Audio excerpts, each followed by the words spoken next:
prior to getting promoted to the vice president, I was a manager. So, very quickly we were the number one team in the country. And all I did was bring over one or two reps that I'd worked with at Cephalon, good buddies of mine. And I knew that they knew exactly what this business entailed. They were in the pain management space. So they went right back to the same doctors that were speaking for that company and simply asked them, based on their relationship, would you stop speaking for that company and start speaking for our company?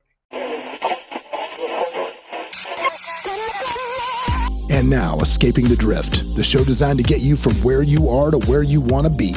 I'm John Gafford, and I have a knack for getting extraordinary achievers to drop their secrets to help you on a path to greatness. So stop drifting along, escape the drift, and it's time to start right now. Back again, everybody, for another episode of Escaping the Drift. And today I got something a little different, man. This is going to be an out there podcast today. It's something, again, we talk about life, we talk about money, we talk about success, but we're going to talk about something a little different today. We're going to talk about maybe a story of redemption, maybe some lessons along the way on how to achieve things. But this is a weirder story because I was watching a movie the other day on Netflix called Pain Hustlers. If you haven't seen it, it is essentially about how a pharmaceutical company in Florida was part of the opioid epidemic and led to that based on incentivizing doctors to push their drug that contained fentanyl.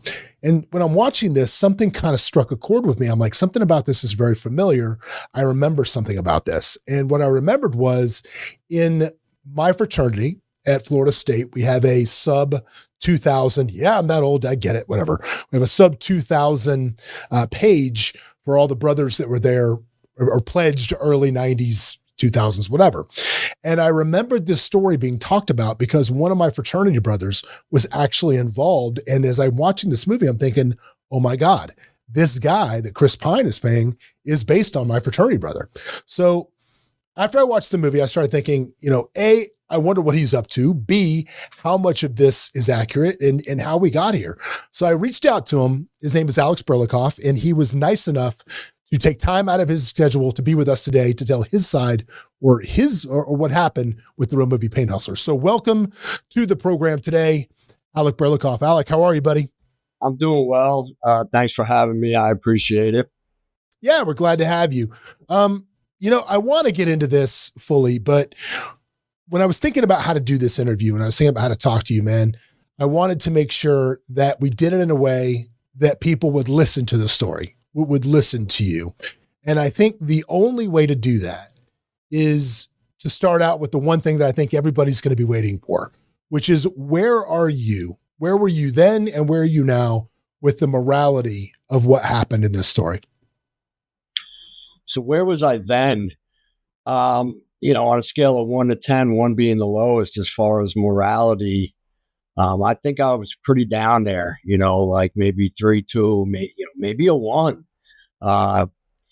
And as far as ethics and those things, they were not at the forefront of my mind, which they should be. They were in the back of my mind.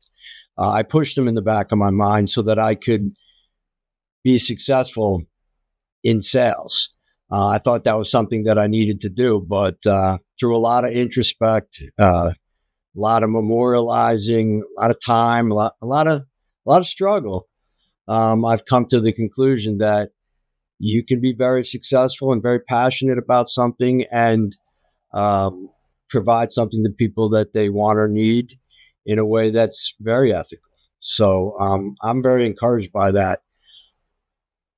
Do you take personal responsibility, or do you still feel a personal responsibility for the people that were affected by that drug in Florida? Is that something you live with every day?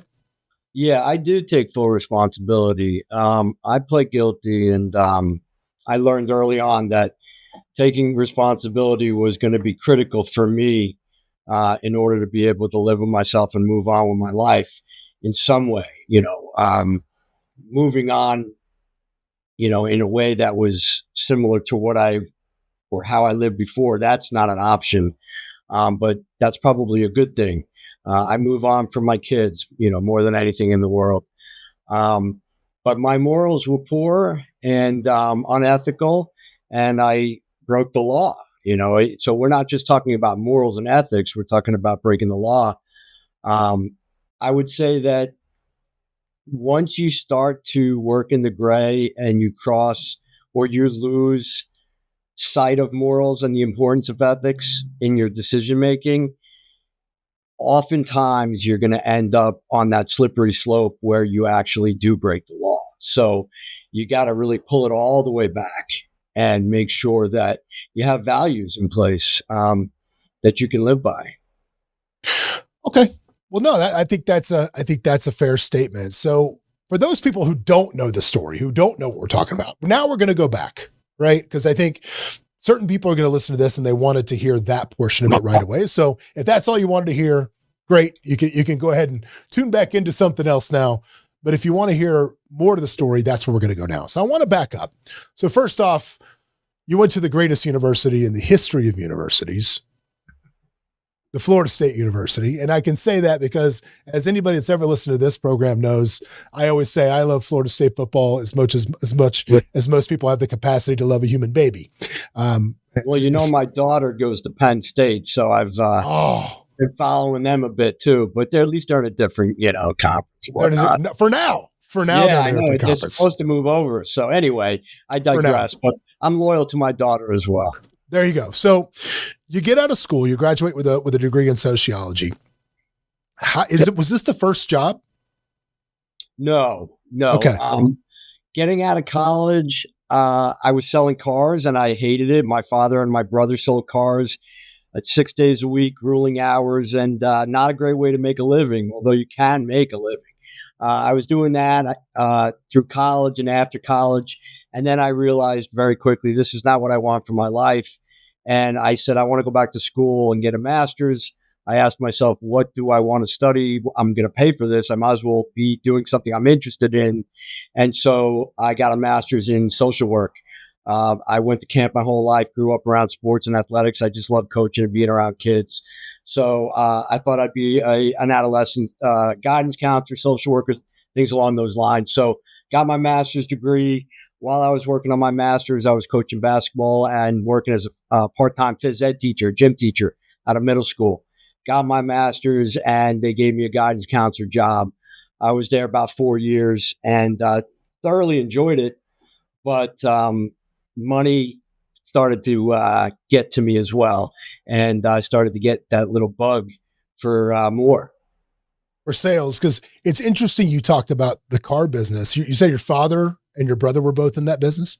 Yep, career salespeople in the car business. Yep. Career salespeople. That's actually, it's funny. That's where I learned how to sell. When I first got into the restaurant industry, my buddy said, you can sell Kirby vacuum cleaners or you can sell cars. But either way, in 90 days, you have a PhD in sales.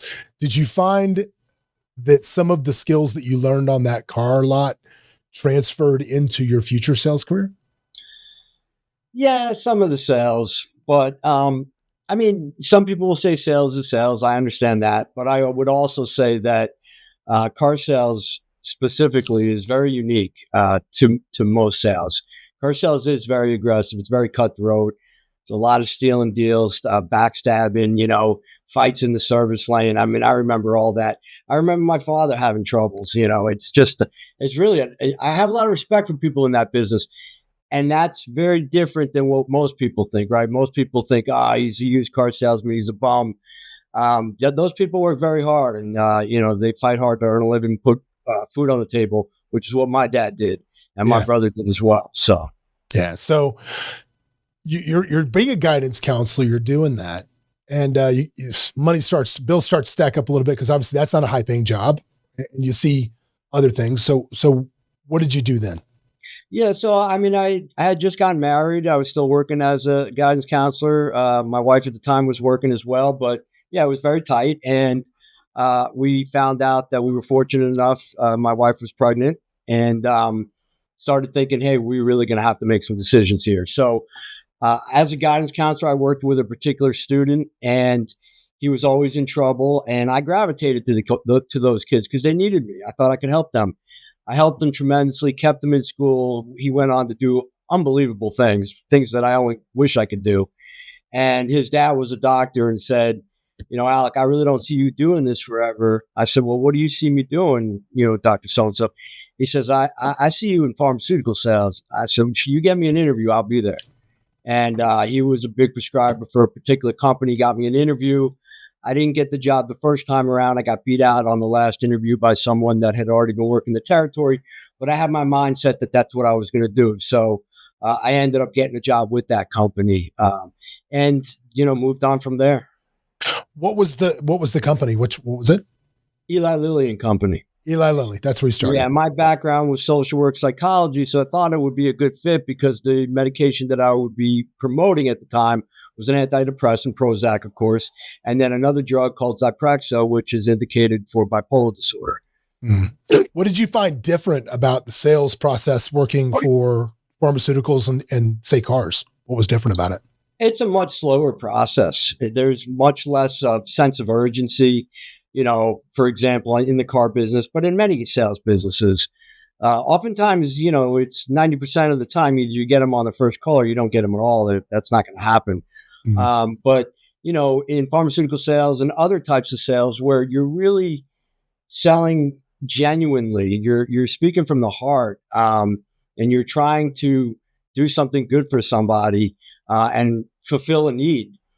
It's a much slower process, and people get to really resonate what you're saying and think about what you're doing. And sure, relationships are built, relationships are important. They're not the only thing that's important in the sales process, but I think trust is key. And in the pharmaceutical industry, you have the time to build that trust.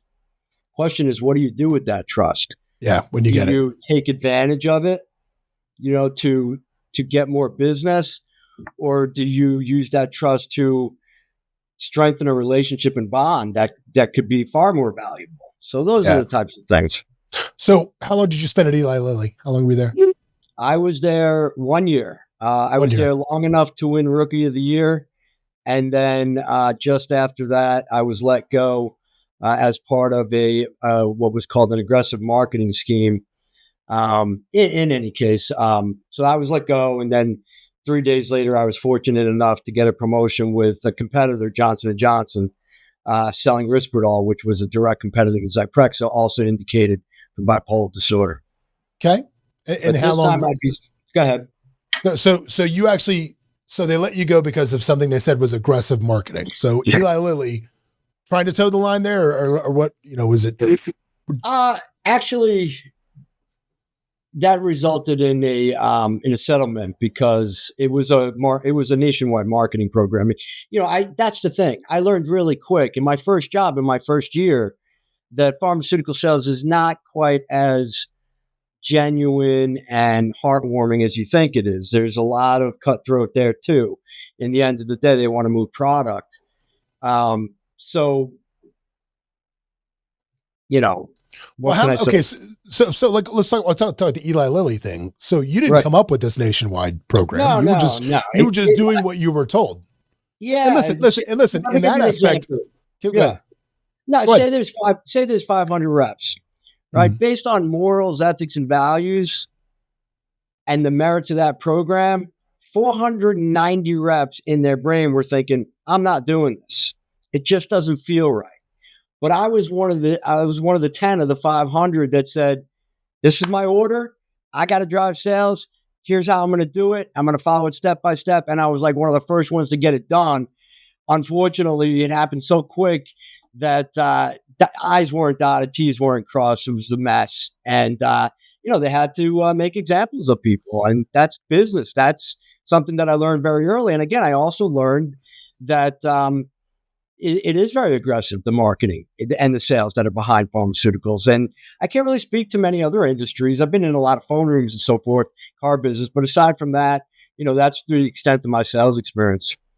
Well, I mean, what I was going to say is, I'm actually sort of sympathetic to that because right now, I mean, there's class action lawsuits going on all across the United States against the real estate industry. And my company our real estate company here is the second largest company by volume in the state of Nevada. And we are personally named in one of those class action lawsuits. And we're essentially getting sued for doing exactly what we were told by the National Association of Realtors and our local MLS we had to do business. And so now we are holding the bag for that. So I'm a little sympathetic to doing what following the rules and then getting in trouble for it, apparently. Yeah, it's interesting. So there's two ends of the spectrum for me. For one, going back to my past and my criminal action, full responsibility. I totally messed up, and people died. Yeah. As a result of my aggressive marketing efforts. And I understand tragedy. I lost my brother when he was 40. He was taken away from my only older brother. People ask me about prison. Oh, tell me about prison. There's not really much to tell other than there's nothing easy about being taken away from the people that you love and care about. And I was away for 22 months, and then I think about the people that lost their loved ones to opioid addiction. They're gone forever, just like my brother. So I understand tragedy. I think I'm able to finally really just be empathetic and process all this. That's how long it's taken. Yeah. It's 2024, and we're talking about like what went on between 2012 and 2015. So this is a lifelong journey for me. Yeah. So which company was it that was the story of? So you went from Johnson & Johnson. This is not the company that had the problem. No, I left. How long were you at Johnson & Johnson? Like 2 years. I got bored quickly. I wanted to get promoted. And J&J, you got to be there. It's just, if you haven't been there 10 years, you're not getting promoted. So I went to another company. The smaller company, because it had more opportunity for upward mobility. Yeah, I went to a biotech company, and again, at Lilly and J&J, I was selling psych medications, and I was actually really selling from the heart, and genuinely, I was still aggressive, but when I got to this biotech company called Cephalon, they had a pain management medication. Mm-hmm. So now, for the first time, I was going to be selling in the pain management space, completely different animal. And unfortunately, with pain meds, most of them are prescribed for all sorts of pain, even though they're only indicated for a very specific type of pain by the FDA. That's the marketplace. And doctors, of course, can prescribe whatever they want. They're doctors. But we, on the pharmaceutical side, we cannot promote off-label. Mm-hmm. But the fact of the matter is, or at least in my case, I knew doctors were prescribing off-label. I knew that I was incentivizing them to do so. And the sales numbers were going up. And the last thing I was thinking about was telling them to put a stop to it. Right. So, yeah. So at Cephalon, I learned the pain management space. I was there like 5 years. I did well. I got promoted a couple of times, and then I wanted to get promoted again, and they weren't ready. So I went to another company, and I got into the sleep lab business and worked there for about 5 years. Got bored because it was just straight salary, and actually got into gambling because I was so bored. I developed a very bad habit, and luckily I haven't gambled since February 22nd, 2011. So, I understand like addiction and the endorphins and trying to like get this rise. And that's kind of like what drove me through all of these sales opportunities. I kept wanting more and more. I was getting high off it. Fact of the matter is looking back now, thinking about those GA meetings, I wasn't betting games. I wasn't betting at the casino, but I was still betting. I was gambling in my job, in my career. The stakes were high, the returns were high, and I loved it. So eventually I got out of the sleep lab business because I got bored. Actually, one of my former reps from Cephalon, who I had a good relationship with, was working with this company called Insys. This is the company. Yeah. And she called me because her manager was getting fired because the company wasn't really doing very well, and asked me if I'd come in and be the manager because it made sense for her to have a manager that she had been working for before. And, there's a relationship and so forth.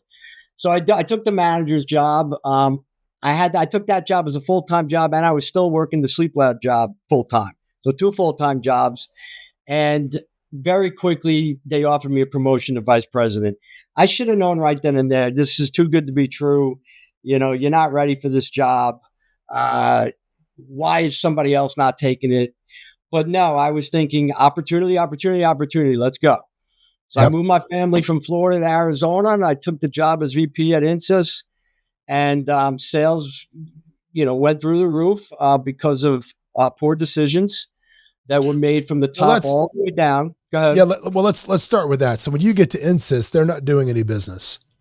So what did you do to change that? I mean, obviously, how much of what Was the movie kind of a characterization of a lot of these different instances, or was it kind of a true run through of incest? I mean, how close was this? Is it Nah, fictional? not very close. Not very Okay. close. All If right. they really want to know the incest story, read Evan Hughes's book, Pain Hustlers. That's a Mhm. real story. He did a lot of research and tremendous writer and a really good man. The movie was based off the book, but when they bought the rights to the book, they basically said we're going to do whatever we want with it. Yeah. So it's really even difficult to assign certain characters in the movie with actual real people. That's how hard it is because they're kind of like a combination of like 3-4 people in one. So yeah, it was based on that story, but the only one that I could say was pretty darn accurate was Andy Garcia playing Dr. Kapoor. Yeah, I was going to ask that. I was going to ask eventually if he was as lunatic he seemed in the movie. But let's talk about when you first got to incest. Sales aren't good. What did you do to turn that around?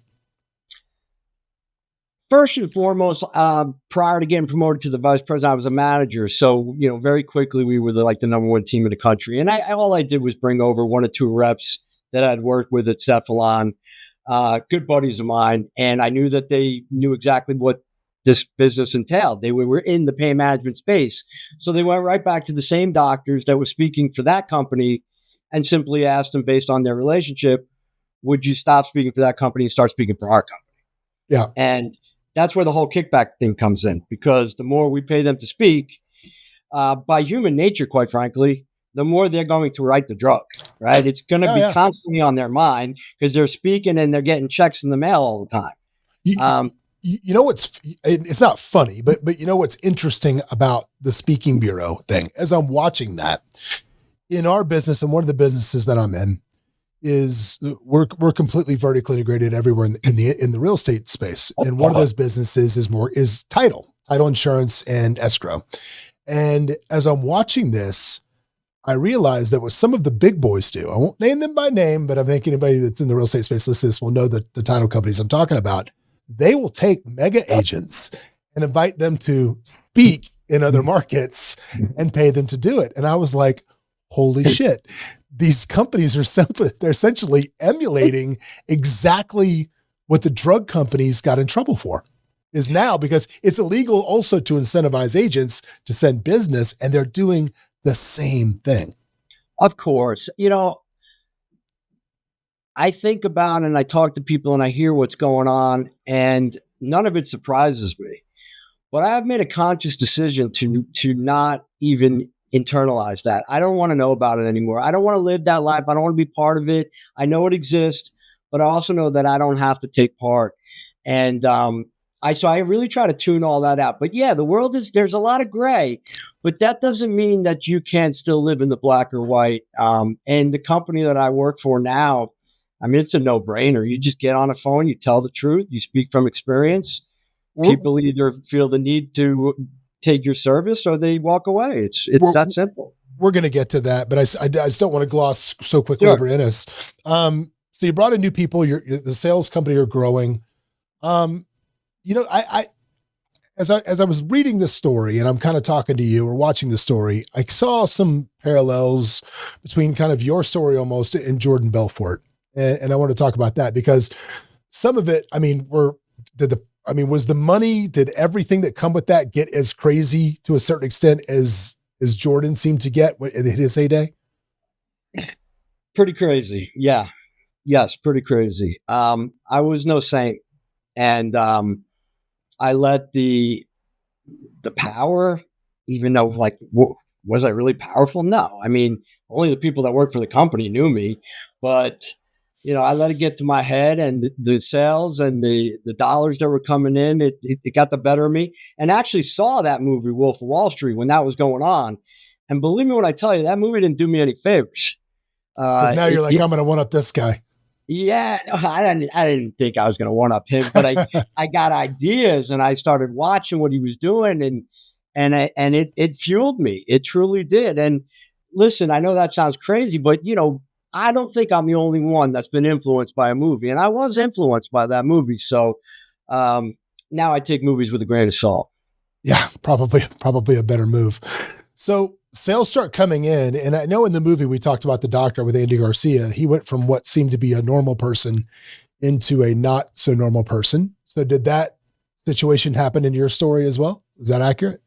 I mean, I saw Dr. Kapoor get more uh, angry and irritated and less patient over time. He started to get more and more competitive the better and better we did. Originally when we weren't even a public company, then we went public, then we're the number one IPO in the country, ringing the bell on NASDAQ. I mean, it could get crazy.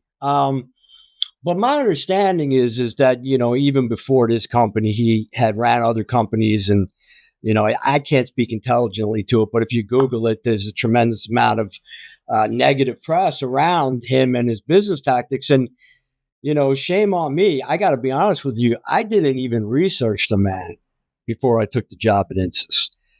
So, I had a lot to learn and probably wasn't ready for that level of responsibility. And I learned it the hard way. At your height of earnings with Insys, what were you pulling down? Uh, I don't think it's relevant. Okay. But I can tell you that, my wife and my kids and myself, we had everything we needed. We never wanted for anything. We did try to save, that's all gone. All of that's gone. Oh, But sure. No, I understand. yeah, we tried to make good decisions as well, but we never wanted for anything. We loved to go to dinner and lunch and eat out, and we did a lot of that. And we didn't go crazy, but we lived in a very nice place. We had the nice cars, but no boats or jets and none of that craziness. Well, I think the reason I ask, right, and it wasn't like how much did he? It wasn't about how much did he make off this. It was, if you look at Marcus Aurelius saying that he didn't want to get tainted by the color purple, meaning that his biggest fear in life was being corrupted by power, fame, and fortune was always his biggest thing. So the reason I asked that was there's got to be a parallel and there's got to be an axis, if you will, that the more that you're making on this, the more you get caught up in it. And the less, I think we're seeing that now. We talked briefly earlier about, and we're going to get to what the new company you're working with does, but you're seeing that every day online now, where I think you see these kids and I refer to some of them as the crypto mafia. But you see these kids that get caught up in this. The more and the faster the money starts to come, the more they get blinded to the morality of it. So I think that was my point of that question. It wasn't how much did Alec make? That was the point. Yeah, it's like, what's the difference? It wasn't money made the right way, so nothing to be proud of. The more you get, like my options were vesting like weekly, like all the time. I just kept selling and selling and selling. And it was like, the thing had just gotten away from me. I mean, we did over $1 billion in sales, by the second year, when we started with 59 million, that was all the Dr. Kapoor's money. So, and we were pretty much, going to lose that 59 million. And then next thing you know, here we are. So of course it gets to your head. And, I think it's fair enough to say that my head was so big, I couldn't fit through the door. And now, it's a nice piece of humble pie. Yeah. Let's forget the legality of what happened. Let's say we take somebody and put them in a situation where what they're doing is legal. What they're doing is the moral compass is due north. Everything is fine, but they have a rapid gain of success and a rapid gain of perceived power. What advice would you give to that person about how to keep themselves grounded in that moment that you wish you would have taken? I'm a big proponent of learning through experience. Like, I honestly feel that God did this, God's intervention. And I'm not going to get into all about God, but somebody needed to set me straight because I was never happy. I was always pushing for more and more and more. And so even though this was a horrible thing that happened, not just for me, but for so many people, for me, it's a blessing. I look at it as an opportunity to finally find happiness, because that perception of getting more and more and more and that you're getting happier and happier and happier, in my opinion, it's just an illusion. For me, I was never truly happy. Did you have that imaginary finish line that was always like, when this happens, then I'll be happy if I can get that then? Did you ever have a lot of Actually, that? yeah, I very, very, very much wanted to retire. Like I wanted out. I wanted to be done. I tried to get out a couple of times. That doesn't make me any less culpable. That has Sure. nothing to do with it. I just simply want to get out because I just had enough, and quite frankly, felt like I had enough money. Didn't need the kind of money that some of the others were looking to make. I had a number in my mind and what I needed to be able to survive on a yearly basis, until I die. And if I was going to hit that number, like I was out. And I did try to resign a couple of times. It just didn't work out. What was what was the Always, highest level? What was the highest level you reached in the company? How high up you get? I was the senior vice president of sales. I worked, so there was the executive chairman of the board and the owner of the company. Mhm. That's one person. Then right below that was the CEO, and then there was me. There was three VPs, but I was a senior VP. And I had a sales. I mean, Mm. listen, it was a sales job. Unfortunately, for me and for a lot of people, we were very good in an unethical way of selling a medication that should not have been exposed to probably 90% of the people that got it. Yep. What do you what do you think about now about the amount of fentanyl that's coming into this country? Because back then, I mean, it just wasn't coming in illegally, and now it seems to be you can't turn on the news without it. Yeah, I mean, I truly am no, like, I'm not an expert on any of this. Like, Yeah. I should, just you would think I am, but I'm not. But I mean, the only thing I could say is it's terrifying. It's Yeah. everywhere. More and more people are dying every day. They're putting it in marijuana. They're putting it in cocaine. I mean, these are drugs. I'm not saying these are drugs that are okay to do. That's your personal opinion, but these are drugs that people have done for decades and decades and decades and haven't died per se. And Yeah. now there's fentanyl, and it, It's Russian roulette. it's crazy. And my daughter is a senior in college, and I worry about her. And Yeah. there was just an incident at Florida State. In fact, I was having dinner the other night. A parent sat down. Her son's best friend was exposed to what they called Molly at Florida State, and he died. It had fentanyl in it. And that literally just happened a few months ago. I mean, this is real, and it's terrifying. Yeah, my kids are will be going to school here in the next couple of years, and it's scary. I mean, we try to talk to them about it as much as we can, but same time, it's like, fuck, kids are kids, man. They're gonna do kid shit, and you're Yeah. just it's scary. Yeah, It's and really my scary. younger one, my 15-year-old, she's more the outgoing type, so I'm really gonna be worried about her. Yeah, yeah. Well, let me ask you this: going back Mhm. to Ennis, when did you know? Did it collapse quick, or did you have a feeling that there was a problem? What happened? I mean, I had a feeling after the first year. I was there about 3. I'd say after the first year, I had a good feeling that there was trouble brewing. The problem is I had been in the industry so long, although at much lower positions where basically no one really cared about me. But I'd been in the industry so long and heard so much of this rambling that took place in every company I worked at. Mm-hmm. I figured it was just part of the business and that it would result in probably a fine, several $100 million.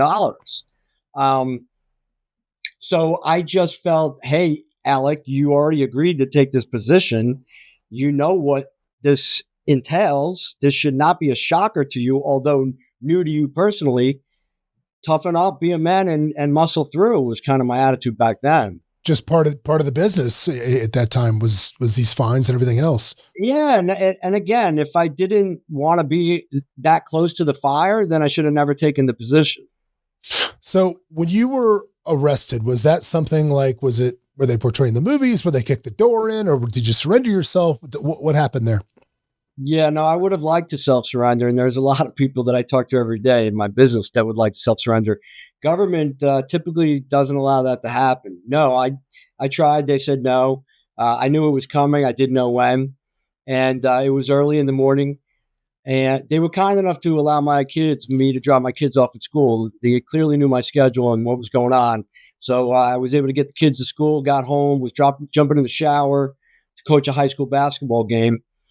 And they came to the front door. They looked like cable guys with a van out there and a vest, and said they had to dig a trench in the back and needed me to come out there and look at something. I knew something was not good. So, but what am I going to do? So I just walked back through the garage. I opened the door. They showed me their badge, and there's guns everywhere and several men. And quite frankly, a lot of it's a blur to me. I think that's a defense mechanism for myself, but it's definitely a traumatic event, and more so for my ex-wife, I think, than even me, because to this day, if anything remotely comes up around that subject, that's the first thing she brings up. And I understand. It's got to be a core memory for her, for sure. How long did was there a trial? Did you play? Well, you played it out. You pled guilty, correct? Yeah, I pled guilty. And thank God. I mean, I understand the people who go to trial. These are the people whom are innocent, in my opinion. They go to trial because they can't get themselves to plead guilty to something that they did not do. And so they're forced to go to trial. Unfortunately, in these federal cases, like we're talking about 96% conviction rate when you go to trial.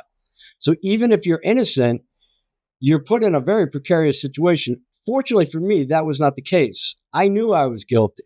So going to trial was not an option. And yes, I pled guilty. So I'm not going to ask about you already said 22 months. There's nothing to talk about being in jail other than you couldn't see your folks, your people. When you got out, right? Did you have a plan for what you wanted to do while you were sitting in prison, or was it like you didn't even want to think about that day one you got out? No, that's a great question. Like? And full, just to clarify. So I only spent 10 months in prison. It was a 26-month sentence. I should have served 22, and I ended up only being in prison 10, but the last 9 were in a halfway house, and then the remaining 3 were on house arrest. And that's important because people are very sticklers about, hey, you weren't in there 22 months type of thing. Right. Anyway, right. But as far as a plan, yes. I worked with this company whom I actually work with now back when I was indicted. I'm an action taker. So as soon as I got indicted, sleep was not an option for me, and it wasn't something that was important. I was scouring the internet and I was researching, looking for information. I wanted to mitigate. I wanted to, immediately begin to turn my life around. It was like, a light went off. And I found this company. I reached out to them. We did a lot of work together. But to your specific point, yes, I did plan. In fact, I built an extensive release plan, which I shared with my case manager, my unit team director, hoping that it would go up the ladder to the AW and the warden. I felt that my whole life, by doing the work and actually providing tangible documentation, that I've actually put a tremendous amount of time, thought, and consideration into this, that's always boded very well for me. It was no different going to prison. I wanted to be prepared. I'm not talking about being prepared in prison on how to make my bed. I'm talking about being prepared to get out, right? Because, thank God, I did not get a crazy sentence. And that was a lot due to my lawyer and the mitigation work that I did with this company.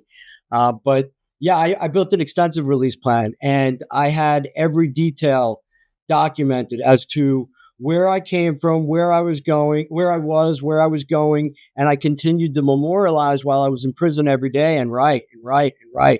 And sure, things changed as I learned more, read more books, discovered more things. But my release plan was a work in progress. And I came out, I don't want to say I hit the ground running, because I didn't. I hit the ground walking, though. I wasn't at a standstill. I was working right away. Within 2 days of being in the halfway house, I was working a full-time job and paying restitution. And then I just continued to work until I found something, quite frankly, that made me feel whole. And that's what I'm doing right now. And it's what I plan to do probably till I die, because I don't think I'm ever going to be able to retire.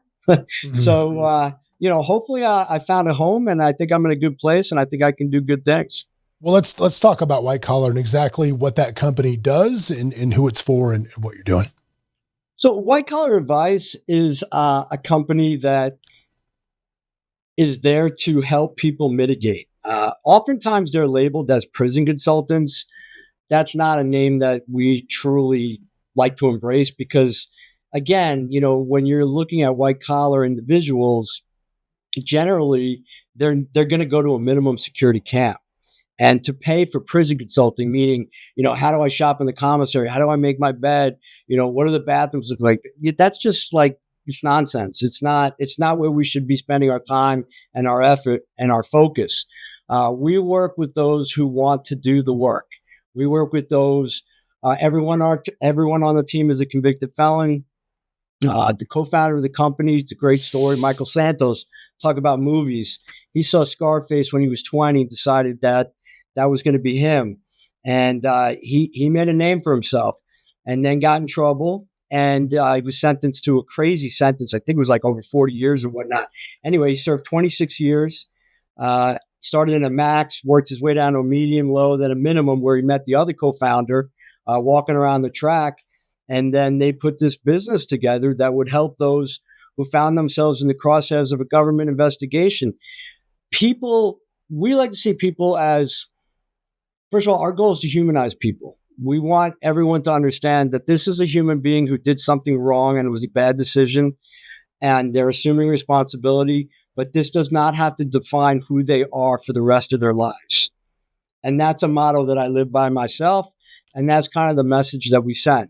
And so for people who have made a mistake in typically white collar, like PPP loans, stock fraud, mail-in wire fraud, bank fraud, pharmaceutical, healthcare, big one, people like that who, quite frankly, like myself, never in a million years did they think they would see U.S. government versus their name, right? Yeah. Never in a million years. You don't think that. You don't envision that. And so is that what you saw? Is that you saw something that said that? Of course. What was that moment like? It's like, what did I do? Like, the United States of America versus you? And that's the thing. Not that I'm defending these people, but in prison, I met people where I could actually understand and justify why they did what they did. They grew up with nothing, single family home. Mom could barely put food on the table, and they ended up doing something they shouldn't have done. More times than not, selling drugs on the corner. Mm-hmm. I can almost understand that. I get it. But for a guy like myself, and for these white collar criminals that come and call, most of us are in a similar boat where it's like, we didn't need to do that.